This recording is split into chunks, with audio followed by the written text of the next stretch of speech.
Welcome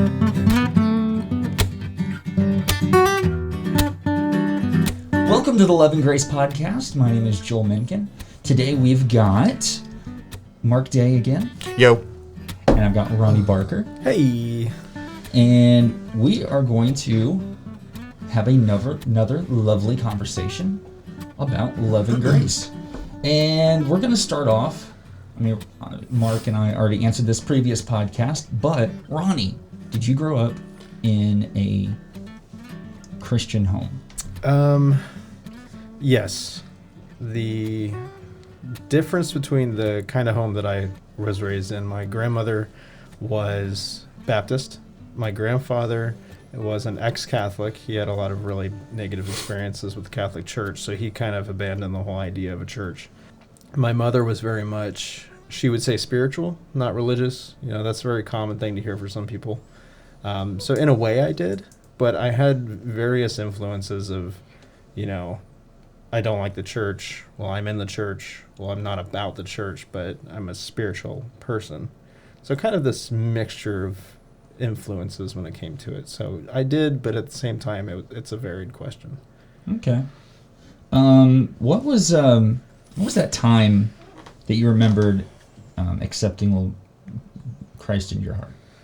Well, or is there a long run up to that? Well, the funny thing about that, I never really I never said a prayer or anything of that nature.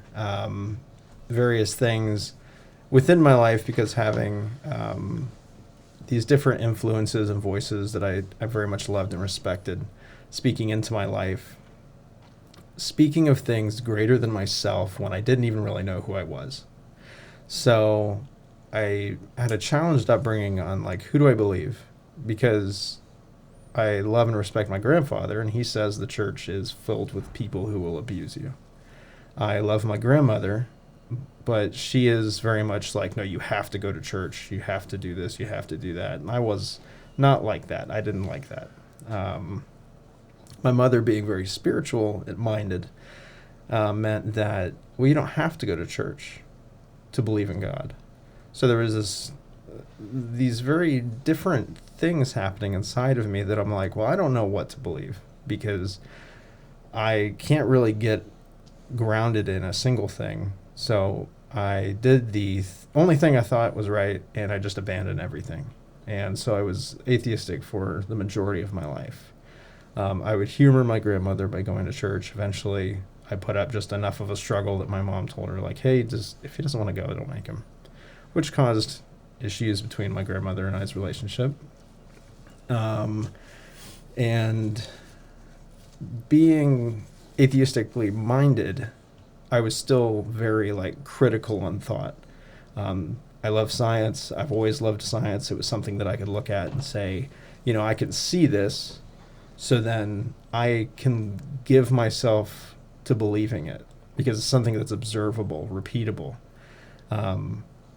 So because of that, I always had the challenge growing up of well, how can I believe in divine things when they're supposed to be things you can't see, but they're things you're supposed to just believe and accept? And that really challenged me. It wasn't even limited to just scientific stuff, though, or spiritual stuff, though. I remember having arguments with my high school chemistry teacher, because they just kind of assumed certain things within the realm of chemistry because we couldn't see them. A happens, and then C happens, so we can assume that B is happening in between. I didn't like that, because you're telling me to just believe something that you can't see, but you're assuming. It just resonated the whole religious jargon that people had been telling me and repeating over and over again. So eventually, through a series of circumstances, I remember just kind of surrendering myself to the idea that there might be something to this. That's the closest thing to accepting Jesus in what common terms would be, as I'm really lending myself to the idea of it, of him. And so it's funny when I think about it. I would tell you now, yeah, I've absolutely given my life to Jesus, to use that kind of language. But that is a much more broader topic that can be expounded on. Okay. What happened in your life where you went from I'm just doing what mom and dad and grandma or whatever want me to do, to it becoming something that you actually it's like, okay, I'm going to accept this personally versus what mom and dad did? Yeah. So kindness actually is what brought me to the idea of it. When I was in high school, I was very much an atheist. I remember during lunch period especially, I would sit there and just have these arguments with people who were Christians, and I would call out inconsistencies just because I'm like, how could you not give me an answer? You say you believe this thing, but you don't even know what you believe. Mm-hmm. And that kind of reinforced the way I think, to where I'm like, if you can't give me an answer, then I'm not going to believe you. Far too many times having that, like, well, that's a great question, I'll go talk to my pastor, and then never having that conversation again. But I remember we had this new kid that came to our school, and his name was Mitch, and I could just tell he was a Christian. You just pick it up on people, especially when you're so anti-religion. But I could just tell that he was a Christian, just the way he would act and talk, and occasionally he would bring up God, and I was like, well, I have a new target now. So I would just be rude to him. I remember he unfortunately rode my bus. So the whole bus ride home, I'd sit there and give him all kinds of crap for being a Christian. I would just pick on him constantly. And I remember specifically, there was a moment where he saw me in the hallway, and he looked at me and said, hey, I go to a youth group, and I was wondering if you'd want to go with me. And that absolutely floored me, because, I'm treating somebody badly. I'm intentionally showing you that I don't like you and I don't want to be around you. Mm-hmm. Yet you're going to invite me to something. That was something that I retained from my grandmother's faith towards the church that she attended. Was I recognized how important faith was to people. Even if I wanted no part of it and I thought a lot of it was silly, Mm-hmm. I recognized that it mattered to them. And there are things that mattered to me, so I could relate to that. So I was surprised that me showing disinterest in him because of his beliefs caused him to actually invite me to a thing that's directly tied to his beliefs. So eventually, after weeks of trying to coax me to go, I would just make up excuses, and eventually I figured, okay, yeah, I'll go, and then I'll tell him I hated it, and then I can go back to life and go back to just being just a lack of believing in anything and needing to see it in order to feel like it mattered to me. Mm-hmm. So ended up going, and I had the strangest instance where we were in the basement of this house that was like on the same property as the church, and they had like the I forget what they're called, but it's like the old projectors where you would have like the clear paper. Oh, yeah, overhead. That. Yeah. So there was like that. Transparencies, yeah. Yeah. Oh. And so they were playing that. So I'm just like, I don't know any of these songs. But I would just sit there and just kind of read the words on it. And I had this instance where I just completely cracked on the inside. I completely broke. I had no idea what was going on. I didn't know why I felt the way I did. I had a lot of emotional struggles that I was going through at that age. I mean, I was experiencing like heavy depression. That's something that was common in my family. Like fits of rage that had no specific reasoning behind it. Things that I would struggle with.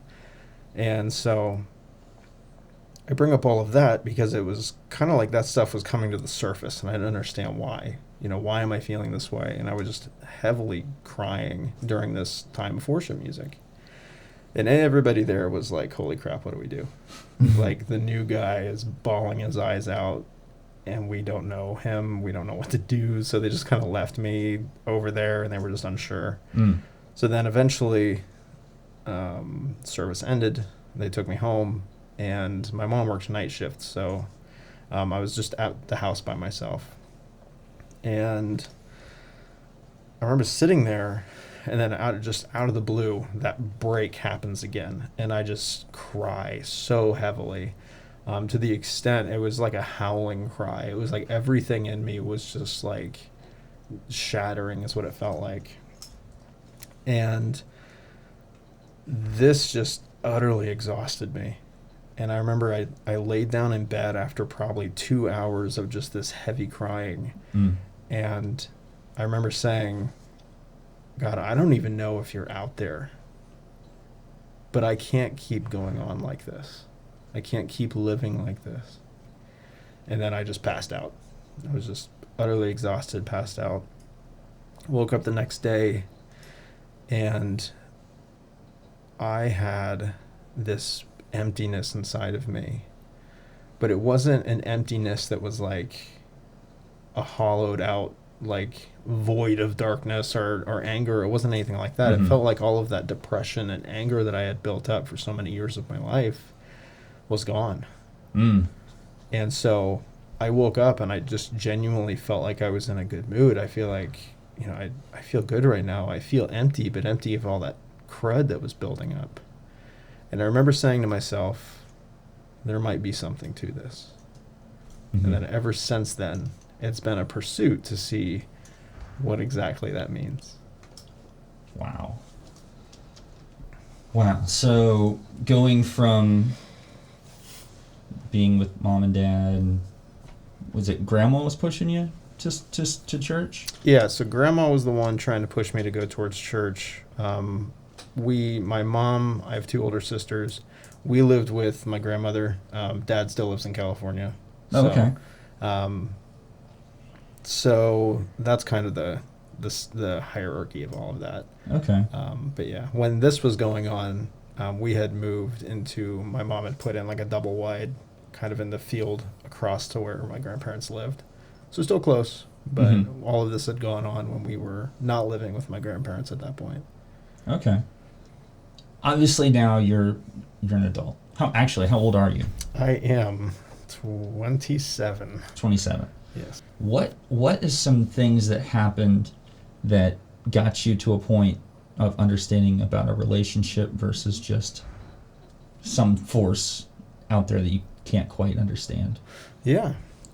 So that was the interesting thing about my mom's influence on my beliefs, because it was when I came into a point where I was actually open to exploring Christianity, I felt like there was this big resurgence of everything that my mom had said growing up. So it's she would tell us over and over again, I want you to know the difference between being religious and being spiritual. So because of that, I really delved into what is the spirituality aspect of Christianity. It's easy to get caught up in you get to church at 10 o'clock, music starts at 10:15, you listen to some songs, you feel good, you like that, you listen to a message, okay, maybe they have a song at the end. There's just very systematic ways of Christianity operating, especially here in the West. And I wasn't interested in just systems, because that reminded me of what my grandmother had pushed me into, which kind of reinforced my feelings my grandfather had spoken into me. So I didn't just want to delve into just getting caught up in just that.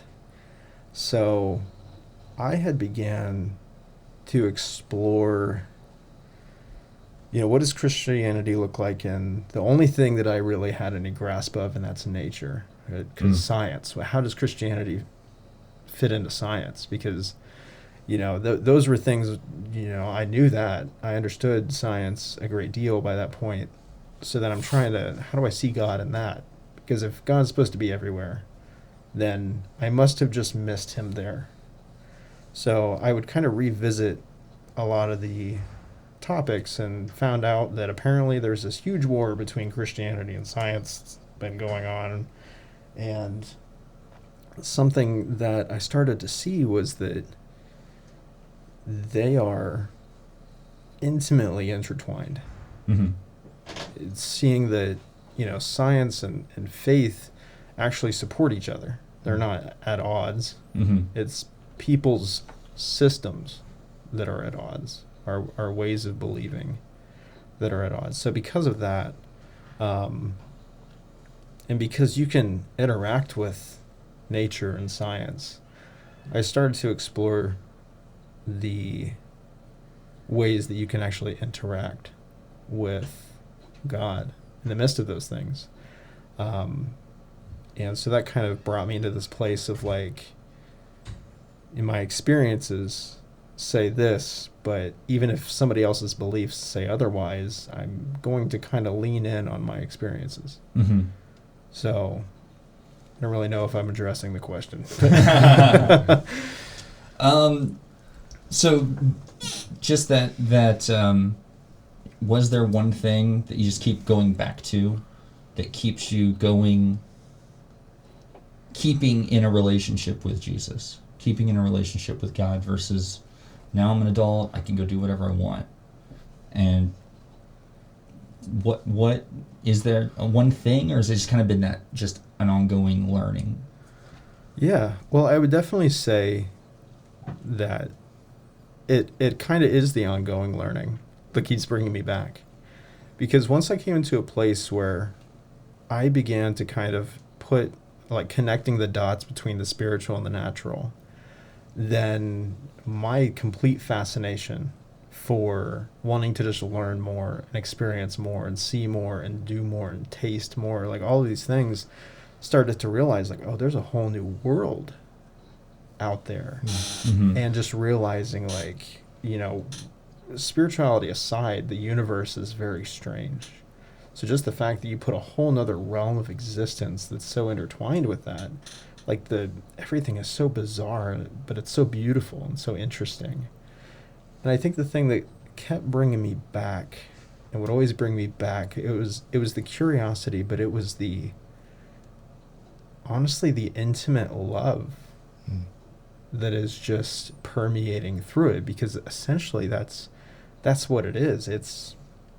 We realize this interconnecting force between all things. It is connected by love. It is moving and having its being through love. Mm-hmm. So then, if love is, so to speak, the peanut butter in between everything, Mm-hmm. I want to understand what holds everything together. And I would definitely say that just trying to see deeper and deeper into the depths of what love can be and what love looks like and what is love meant to be in our world. Mm-hmm. And then what can we do to imitate that? Because essentially that's the call of Christianity. You know, Christians are to be little Christs. We're meant to be the image and likeness of love on the planet. What does it look like for us to do that?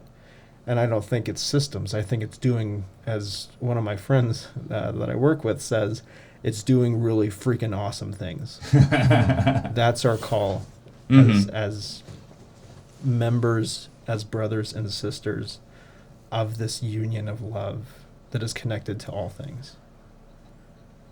Where has that led you? What is something that you can say that you have done or you've been pushed into because of your perception of the world now?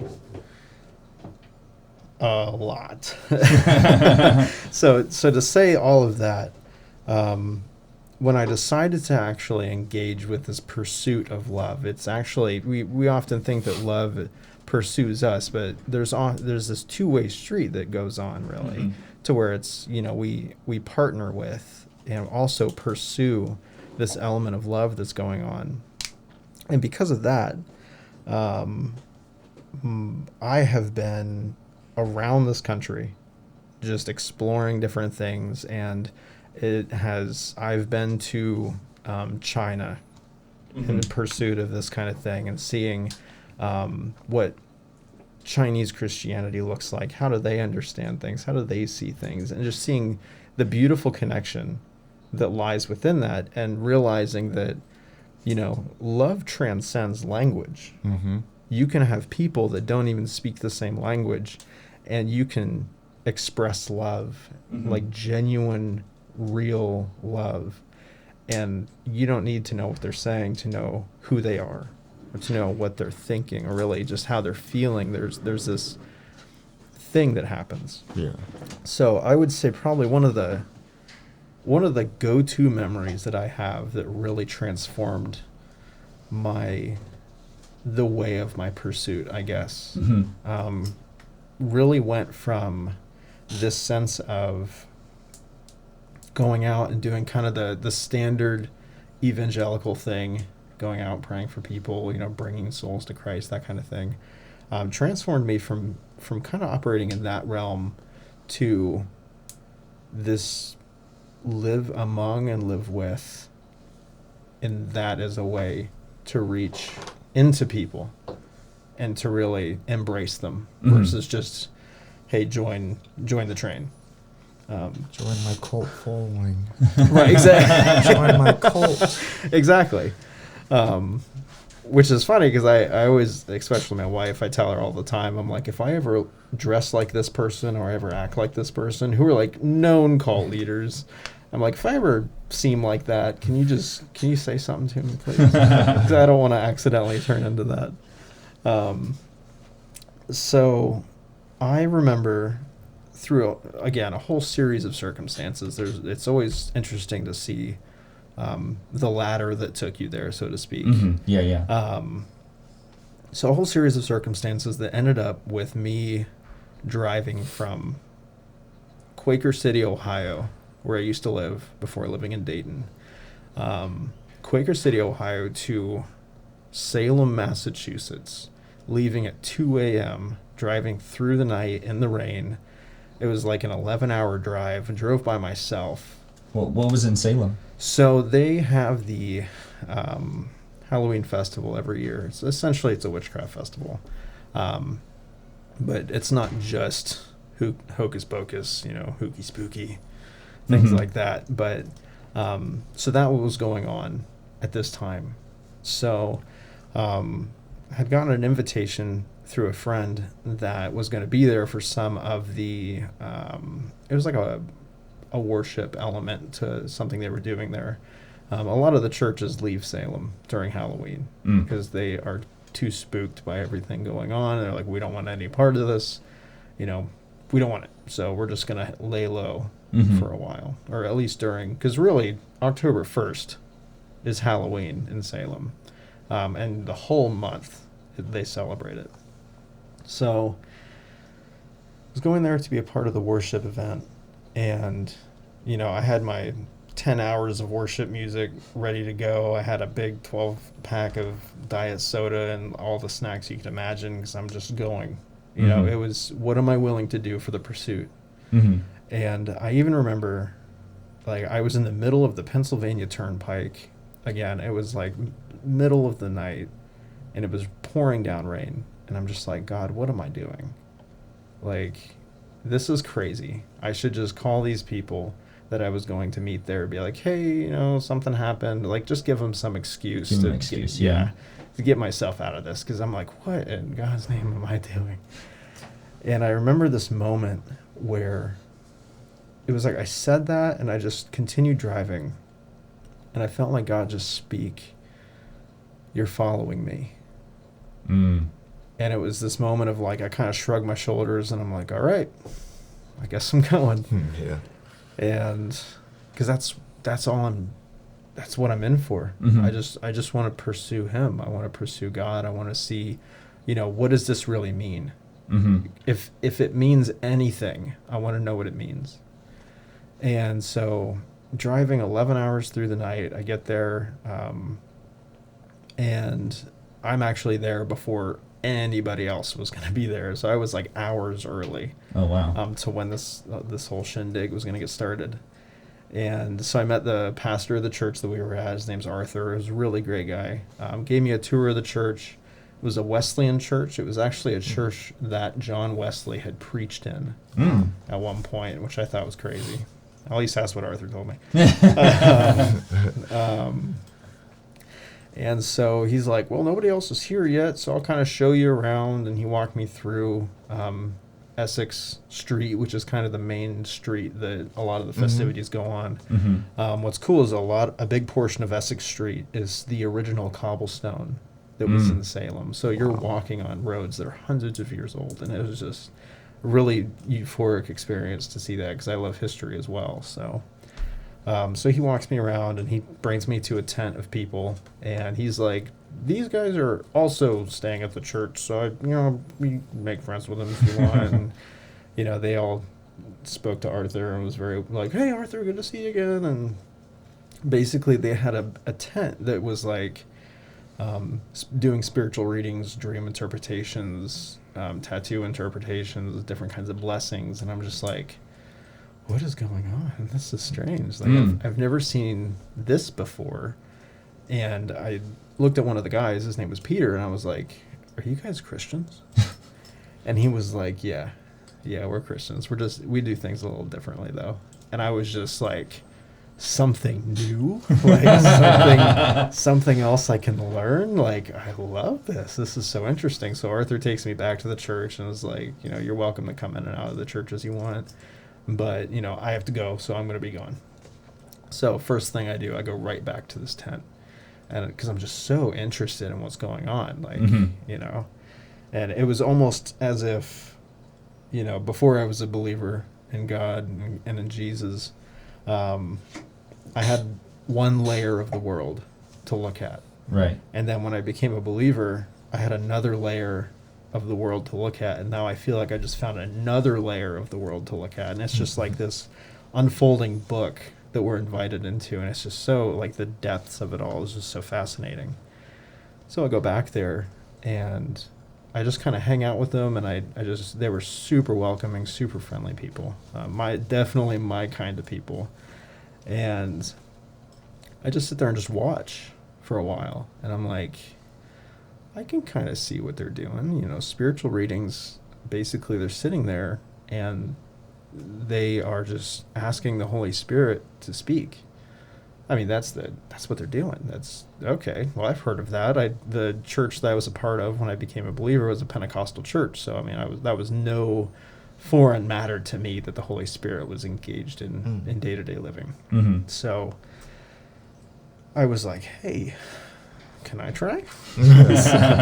They were like, they looked a little surprised because there's some random guy off the street that just met them, and they're like, yeah, sure, come on in, and give it a try. Wow. And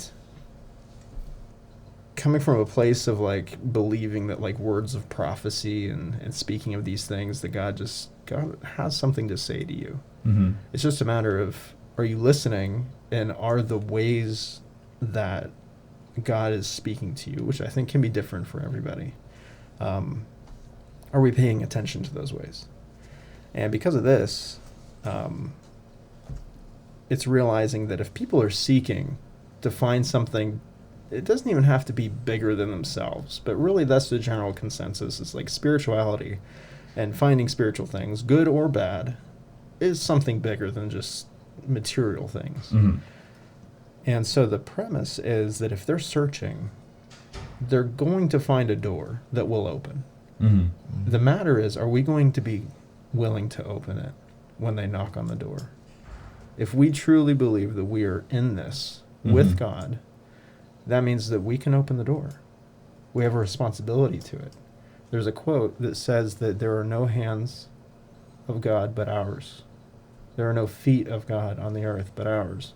We are the Christ on the earth. Doesn't mean God's not intertwined in that, but we have a responsibility through this. So then seeing that people would come in and sit down and like, yeah, spiritual reading, that kind of is what people look for in Halloween stuff.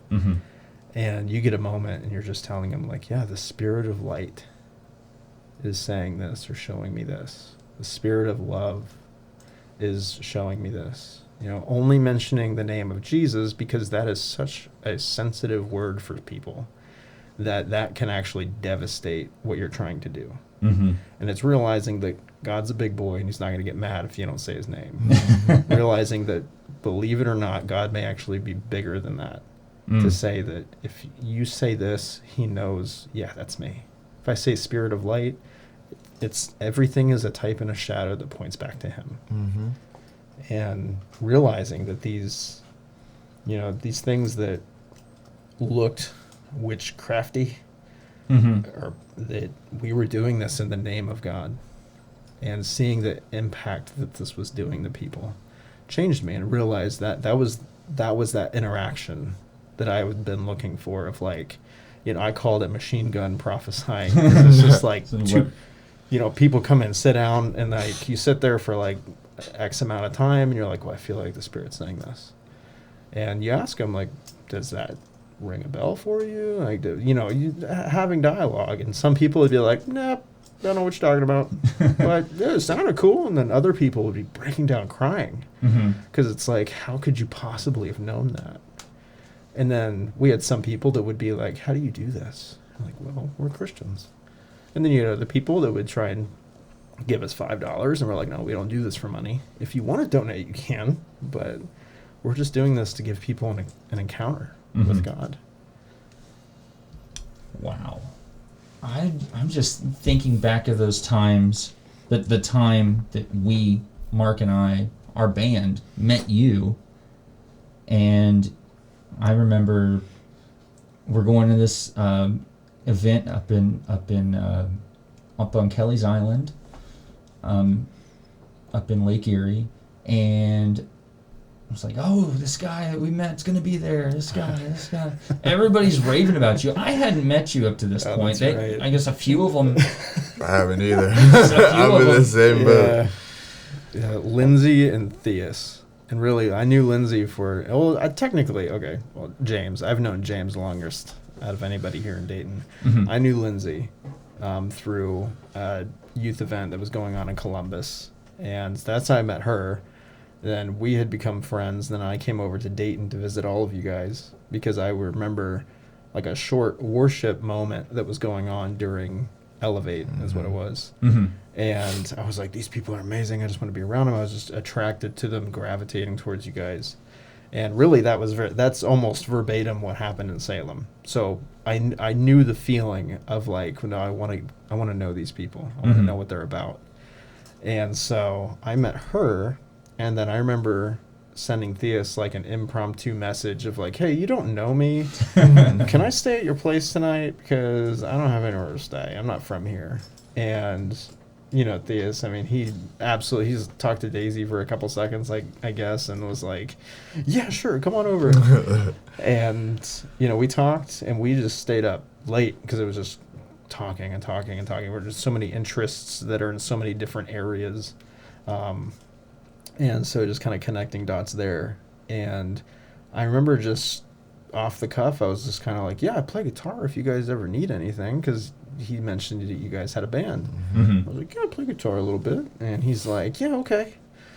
Well, actually, there's this thing that's going on here soon, and if you want to be a part of it, come on in. Just very invitational. And he had never heard me play guitar before. I could have known like 2 notes or like kind of how to smack on the guitar a little bit. So, excuse me.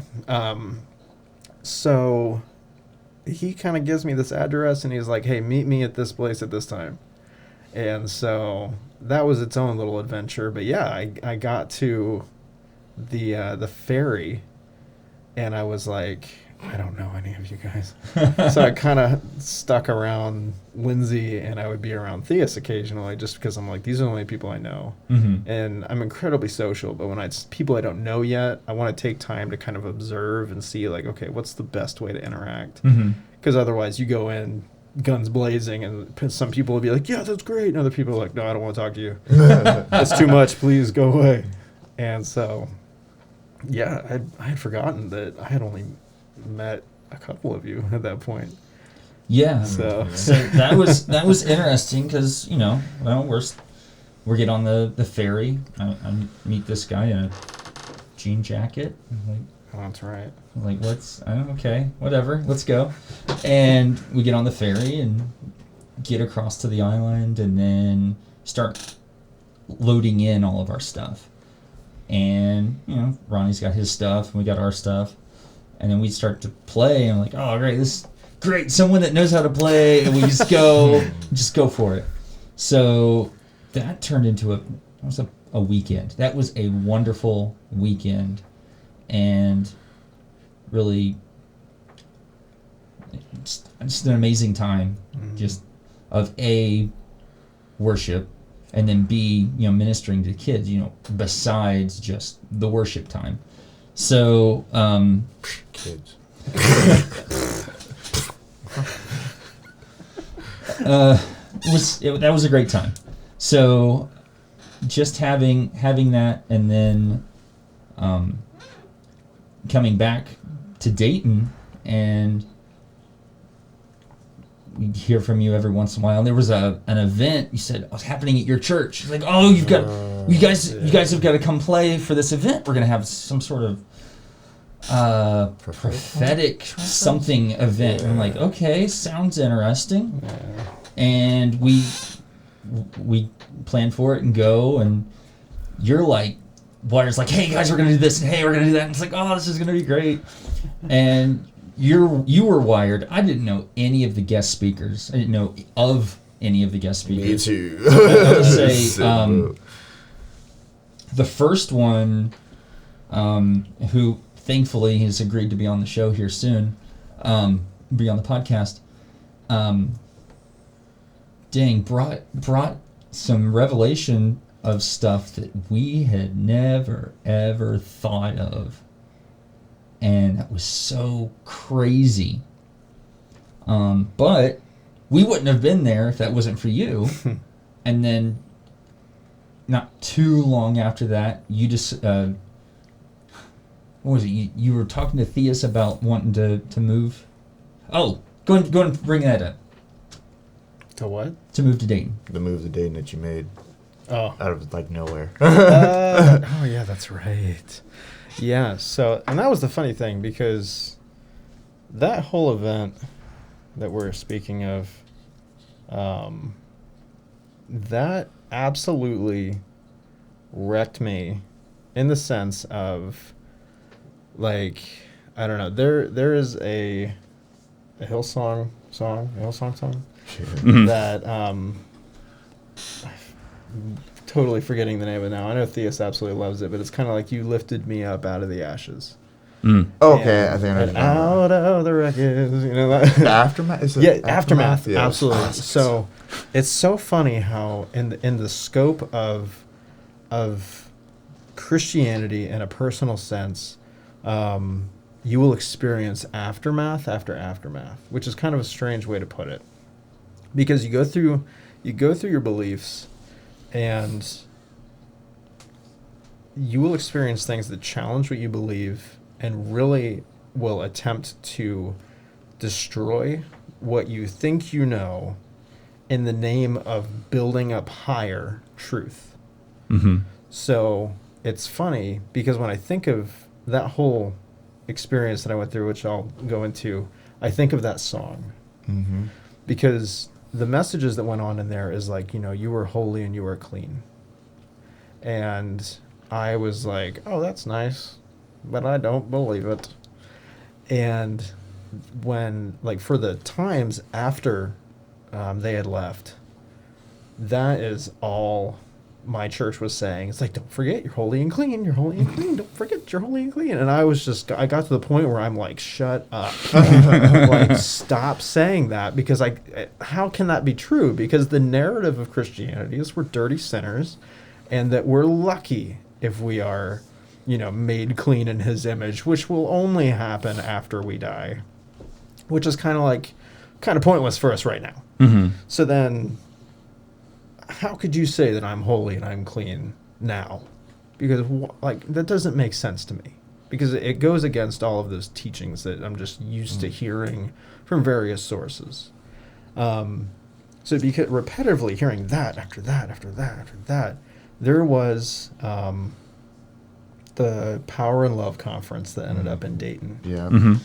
And that is where that all came into like a spearhead for me. So you had traveled all the way from Cambridge, to Dayton for that event. For that event, That and was I good. stayed here. So that event, and it's funny because the moment where it all kind of hit me wasn't even like the teachings was great. You know, Todd White was there. Some of these other people were there.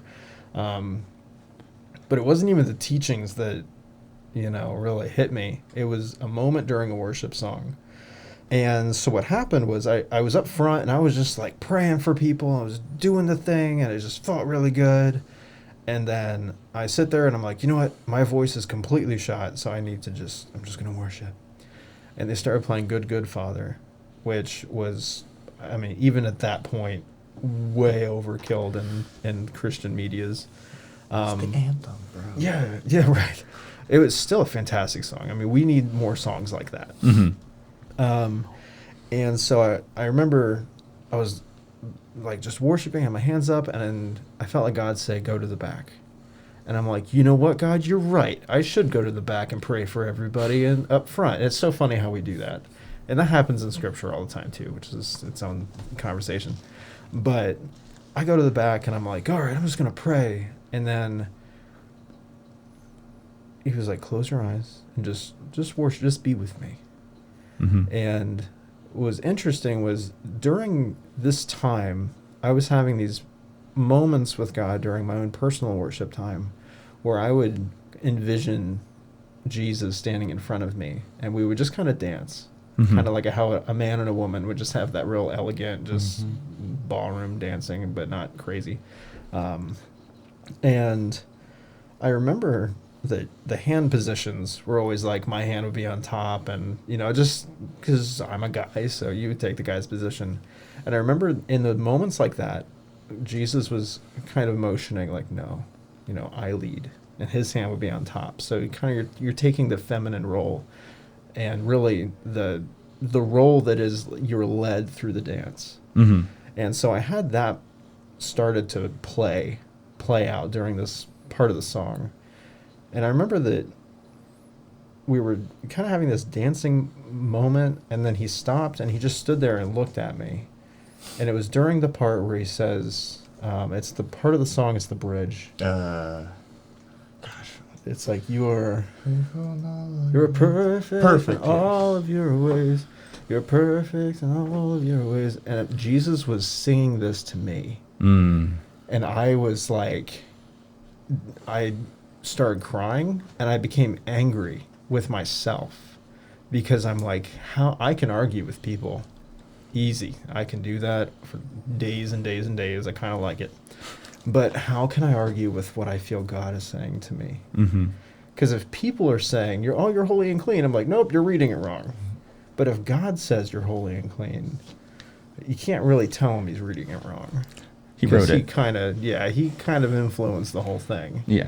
So then I'm sitting here thinking I'm mad at myself because I'm like, if I'm holy and clean, then why have I believed that I'm just a broken, dirty mess this whole time?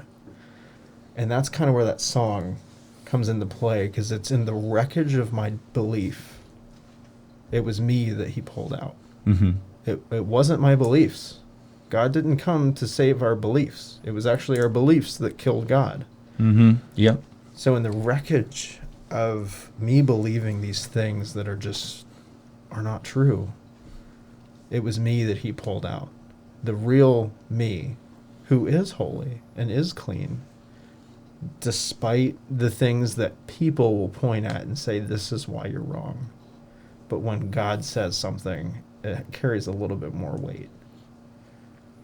Yeah. I remember you telling me there was a time that God told you to move. Yes. Let's hit that one. Let's hit that one. Yeah, so it was January. I'm not good with dates, but it was a January.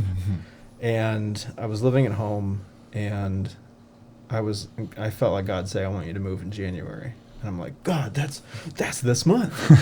Oh my gosh, I can't get ready that fast. That's so amazing. I love it.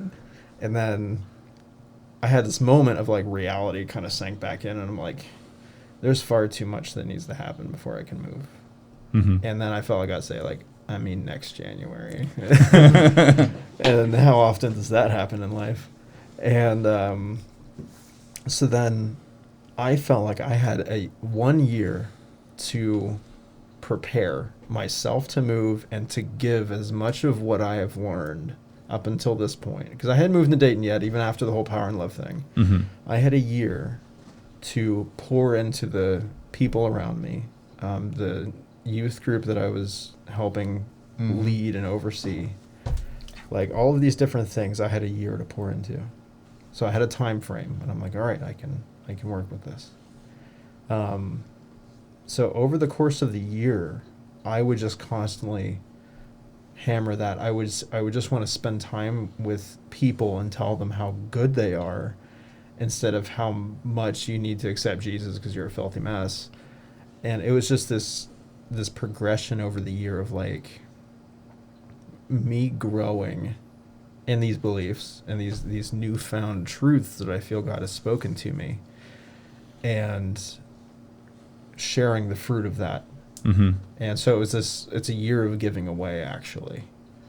And so that became, I don't want to say difficult, but it was hard because so many relationships in the midst of this became so much stronger. And so then when the end of the year happens, it became a lot more difficult to leave. Mm-hmm. But the good side is those relationships are still very strong. And I imagine that if I had not done or operated the way I had in that year, those relationships would not be as strong as they are now. Yeah, well, along those lines, I remember from Dayton's point of view, from us over here, like, oh, Ronnie's coming. He's moving January 1. I'm like, awesome. And then we started formulating a plan. It's like, we're gonna go help him move at midnight, January 1. Well, see, what's funny is I didn't know that you guys were planning this until, like, I think literally the day before. Mm-hmm. Like, the last day of December, I get a text, and they're like, hey, we're coming to get you. And I'm like, what? God said January. And they're like, I know. Tomorrow at midnight is January. And I was just dumbfounded. Because then I had to, like, pack up all my stuff in less than a day. And I was just like, oh, crap, I need to start hustling. Mm-hmm. And my poor mother, and I broke it to her. I'm like, hey, by the way, they're coming to get me. She said, what? Because, I was a big mama's boy growing up, and she had been such an influence on me how to be loving and compassionate. So it was like she didn't have time to deal with the Band-Aid just getting ripped off, which is probably better for her, I think. But yeah, literally it was, right on the dot, midnight, a caravan of vehicles show up. And I'm just like, oh my gosh, this is amazing. Like, the people would even, like, do this for me. Like, it was just one of those things that, like, I had, like, very strong relationships. But then to find a collection of people that are like, we so badly want you to be with us, mm-hmm. that we're willing to drive 3 hours out of where we live into the middle of nowhere, mind you, and pack up all your stuff and, hey, let's go home. And I was just like, my heart was just, even now I'm like revisiting those feelings, and I'm just like, that was such an amazing display of invitation to be a part of, not just a part of what was going on in Dayton, but to be a part of you guys' lives. That was an amazing trip, showing up, helping you pack everything up as quickly as we could, and then driving on our way back to Dayton. Yeah. But yeah, and it's interesting that those stories all just kind of pile in together. It's just one big. I love how this is all tied in. We're all really close friends because of the situations we've been through. Just love looking back and seeing what God has done, and excited for what's next. Mm-hmm. So there are tons and tons of more stories we are going to be able to tell here in the future. But we're going to start to wrap this up. So this is a wonderful time, Ronnie. Thank you. Thank you for coming out. Thank you, Mark, for coming out. Yay. I didn't let Mark talk at all. I expected it. I was more annoyed with my chair because, like, I kept, like, doing this. I was like, oh, my God. It's squeaking. So guys, there's more coming. I've got one guest I know is coming on, and that's going to be an amazing guest. But these guys will be back. This is not like the one and only time they'll be on. So Theus will be back on, and probably their wives, Ronnie and Theus's. Mark hasn't, and nor have I yet. So I have a girlfriend, bro. That counts. Dang. Got called out. Oh, that hurts. Called out. Oh. Goodness, I don't know if I want my wife on here. That's a scary thought. She got dirt on me. That's the best time. That's the scary thing. She's got her own little notepad of stupid stuff that I've said. I'm just like, please delete this. Oh, imagine She wants- Daisy and Theus. That'd be fantastic. Goodness. So, anyways, again, guys, thank you for joining. More on the way. Remember to subscribe, like, share, all that fun stuff. And thank you for joining us right here on the Love and Grace podcast. Love you guys. Bye.